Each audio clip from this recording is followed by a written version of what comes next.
करा, अधिकाऱ्यांचा तरी करा आणि आमचे रस्ते कोकणातले नीट करा आणि आमचे निकष जे कोकणाचे आहेत ते एकदा कायमचे बदलून टाका। 2025च्या हिवाळी अधिवेशनात औचित्याचे मुद्दे मांडताना आमदार निलेश राणे यांनी कोकणात पडलेल्या पावसामुळे रस्त्याच्या डागडुजीचा मुद्दा मांडला। कोकणात पडलेला 6 महिन्याचा पावसामुळे खराब झालेले रस्ते, खराब झालेल्या रस्त्यासंदर्भात जाब अधिकारी किंवा कॉन्ट्रॅक्टर यांना विचारले तर ढगांकडे बोट दाखवतात। काही कॉन्ट्रॅक्टर यांना विचारले तर मागील दुरुस्तीची बिलच क्लिअर नाही। मला कोणाचीही बाजू मांडायची नाही, पण सरकारने दुरुस्तीला पैसे दिले असूनही काम पूर्ण झाले नाही। माझ्या मतदारसंघात 4000 मिलीमीटर पाऊस पडतो, रस्ते खराब होतात। आमच्या कोकणाचे रस्ते नीट करा, आमच्या कोकणाचे निकष बदलून टाका। तसेच चुकीच्या अधिकाऱ्यांच्या आणि कॉन्ट्रॅक्टर किंवा संबंधित स्थानाचा बंदोबस्त जागच्या जागी करा। नेमकं काय म्हणाले आमदार निलेश राणे पाहूयात। सार्वजनिक बांधकाम विभागाकडून राज्यातील राज्यमार्ग, प्रमुख जिल्हा मार्ग, इतर जिल्हा मार्ग यावर देखभाल दुरुस्तीसाठी खर्च केला जातो। कोकणात पडणारा प्रचंड पाऊस पाहता इथे डागडुजी दरम्यान केलेला सर्व खर्च हा वाया जातो। हा माझ्या औचित्याच्या मुद्द्यावरून मला सभागृहात हा विषय मांडायचा आहे।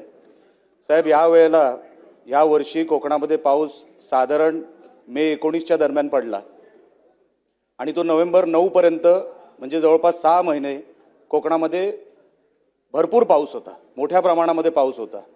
6 महिने कोकणामध्ये पाऊस पडला। तुम्ही विचार करा त्या रस्त्यांची अवस्था काय झाली असेल। आम्ही कॉन्ट्रॅक्टरांना जेव्हा विचारतो त्यांच्याकडे काय उत्तर नाही, आम्ही अधिकाऱ्यांना विचारतो त्यांच्याकडे काय उत्तर नाही। 6 महिने पाऊस पडला त्यामुळे काय झालंय, अधिकारी आणि कॉन्ट्रॅक्टर ढगांकडे बोट दाखवतोय। कदाचित अजून पाऊस पडेल या अपेक्षेवर ते लोक आहेत।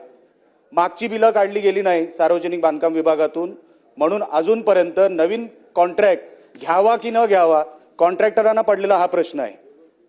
आणि जर मागचीच बिलं भरली गेली नाही, दुरुस्तीला पैसे येऊन सुद्धा आपल्या सरकारने दुरुस्तीला पैसे दिले, पाऊस जास्त पडला, तो खर्च पडला नाही, कॉन्ट्रॅक्टरला कारण मिळालं, अधिकाऱ्यांना कारण मिळालं, अशा परिस्थितीमध्ये दुरुस्तीचे पैसे येऊन सुद्धा तिकडे रस्ता झालेला नाही, दुरुस्ती झालेली नाही। महामार्गाचा पण तोच विषय। MDRचे रस्ते साहेब, MDRचे रस्ते असे कधीच खराब झाले नाहीत तेवढे ह्या पावसाळ्यात खराब झाले। दरवर्षी आपल्याला जर रस्ता बनवावा लागेल तर तो रस्ता टिकणार कसा?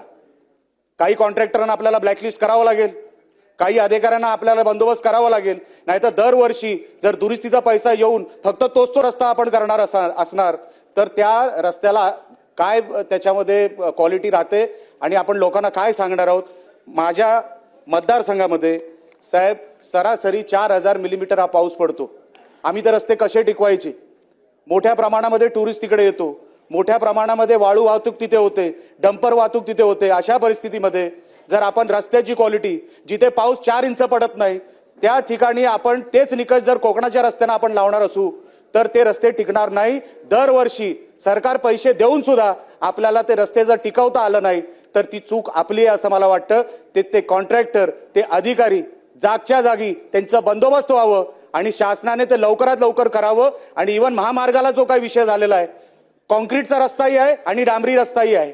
जिथे डांबरी रस्ता झालेला आहे तिथे डांबरी रस्ता खराब झालेला आहे, खड्डे एवढ्या मोठ्या प्रमाणात आहेत, ऍक्सिडेंट वाढलेत, बॉक्सवेलची कामं नाहीयेत, कॉन्ट्रॅक्टर रडतोय, त्याला पैसे मिळत नाहीये, त्याला पैसे द्यायचा प्रयत्न करत नाही। मी कुठल्याही कॉन्ट्रॅक्टरची बाजू घेणार नाही, घ्यायची मला गरज नाही, पण त्यांचा बंदोबस्त तरी करा, अधिकाऱ्यांचा तरी करा आणि आमचे रस्ते कोकणातले नीट करा आणि आमचे निकष जे कोकणाचे आहेत ते एकदा कायमचे बदलून टाका।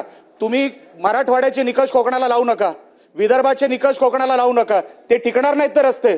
सरासरी 4000 मिलीमीटर जिथे पाऊस पडतो, तुम्ही निकष अख्ख्या महाराष्ट्राचा आणि कोकणाचा हा एक लावू नका। ही माझी औचित्याच्या मुद्द्याद्वारे आपल्या समोर विनंती आहे। अध्यक्ष महोदय, आपण संधी दिली त्याबद्दल आभारी आहे।